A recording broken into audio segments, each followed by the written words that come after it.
Good morning मंडळी. प्रजासत्ताक दिनाच्या तुम्हा सगळ्यांना खूप खूप शुभेच्छा. तर प्रजासत्ताक दिन म्हटलं की लवकर उठावं लागतं आणि लवकर शाळेत जावं लागतं.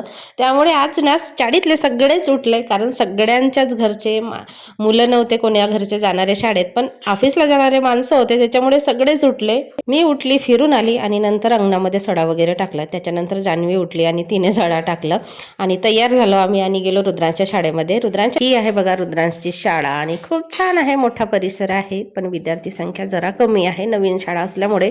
तरी रुद्रांची व्हॅन गेली म्हणून आम्ही त्याला घेऊन गेलो, पण रुद्रांची व्हॅन काही गेली नव्हती. व्हॅन गेल्याच्या गडबड गोंधळामध्ये मी पण कसं तरी आवरलं आणि रुद्रांच्या पप्पांना बोलवलं. ते पण गेले होते ऑफिसला, मग ते पण लगेच आले आणि आम्हाला सोडून दिलं. शाळेच्या तहसील ऑफिसमध्ये गोळा होतात आणि तिथे वेगवेगळे सांस्कृतिक कार्यक्रम होतात सगळ्या शाळेचे. थोडा वेळ कार्यक्रम बघितलो आम्ही आणि मग आलो घरी. घरी आलो तर एक पार्सल आला होता, जे की मी रुद्रांच्या साठी मागितलं होतं, पाण्याची बॉटल. याला तर किती महागातली पाण्याची बॉटल घेऊन द्या, तिसऱ्या दिवशी फोडूनच आणतो, बरेच असे झाले याला, आणि त्याचा भुर्दंड आम्हालाच भरावा लागतो. संध्याकाळी मग रुद्रांसला वाटाण्याचे दाणे आवडतात म्हणून उकडायला ठेवले. पाणी खेळून मस्त भिजला, पॅन्ट पण ओलाच आहे, काढ म्हणते तर काढत नाही आणि टी शर्ट काढून म्हणतो बॉडी दाखवतो. एक तर आहे सुकडा बोंबील बिचारा, तरी सुद्धा बॉडी दाखवतो. असं आहे आमचा रुद्रांश आणि असा होता आजचा दिवस.